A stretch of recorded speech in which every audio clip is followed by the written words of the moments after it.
ସମ୍ବଲପୁର ଜିଲ୍ଲା ରେଢ଼ାଖୋଲ ବୌଦ୍ଧ ଜାତୀୟ ରାଜପଥ ରାସ୍ତାର କଦଳୀଗଡ଼ ପଞ୍ଚାୟତ ଅଧୀନ ବିଶିପାଲି ଛକ ନିକଟରେ ଗୋରୁ ଚାଲାଣ ହେଉଥିବା ଦୁଇଟି ଗାଡ଼ିକୁ ବିଳମ୍ବିତ ରାତିରେ ରେଢ଼ାଖୋଲ ପୁଲିସ ଗୁଡ଼ାଇ ଧରିବା ସହିତ 3 ଜଣ ଅଭିଯୁକ୍ତଙ୍କୁ ଗିରଫ କରିଛନ୍ତି।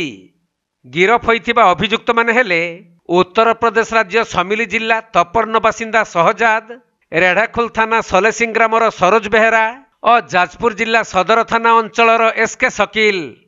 ତେବେ ଜବତ ହୋଇଥିବା ଦୁଇଟି ଗାଡ଼ି ମଧ୍ୟରୁ ଗୋଟିଏ ବଡ଼ କଣ୍ଟେନର ହୋଇଥିବା ବେଳେ ଅନ୍ୟଟି ମହେନ୍ଦ୍ରା ବୋଲେରୋ। ଏହି ଦୁଇଟି ଗାଡ଼ିରେ ସୁବର୍ଣ୍ଣପୁର ଜିଲ୍ଲା ସୋବଳିଆ ଥାନା ଅଞ୍ଚଳରୁ ପଶ୍ଚିମବଙ୍ଗ ରାଜ୍ୟକୁ ଗୋରୁ ଚୋରା ଚାଲାଣ କରାଯାଉଥିଲା। ହେଲେ ରେଢ଼ାଖୋଲ ପୁଲିସ କୌଣସି ସୂତ୍ରରୁ ଖବର ପାଇ କଦଳୀଗଡ଼ ପଞ୍ଚାୟତ ବିଶିପାଲି ଛକ ନିକଟରେ ଜଗି ରହିଥିଲା। ଆଉ ବିଳମ୍ବିତ ରାତିରେ ଗୋରୁ ଚାଲାଣ ଗାଡ଼ିଗୁଡ଼ିକ କ୍ଷିପ୍ର ଗତିରେ ରେଢ଼ାଖୋଲ ଆଡ଼କୁ ଆସୁଥିବା ସମୟରେ ପୁଲିସ ଗାଡ଼ି ଦୁଇଟିକୁ ଗୁଡ଼ାଇ କଦଳୀଗଡ଼ ଟୋଲ ଗେଟ୍ ନିକଟରେ କାବୁ କରିଥିଲା। ସେପଟେ ଗୋମାଫିଆମାନେ ଯେପରି ଧରା ନ ପଡ଼ିବେ ସେଥିପାଇଁ ଟ୍ରକର ପଛପଟେ 2 ଥାକିଆ ଡାଲା କରିଥିଲେ।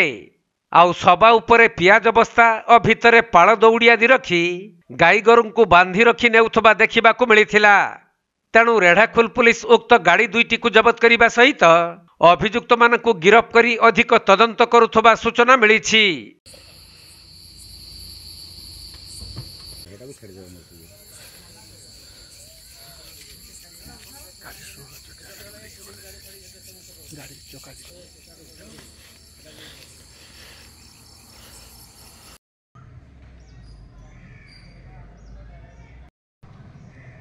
ସମ୍ବଲପୁର ଜିଲ୍ଲାରୁ ବିନୋଦ କୁମାର ସେଠୀଙ୍କ ରିପୋର୍ଟ, କୋଣାର୍କ ଲାଇଭ୍।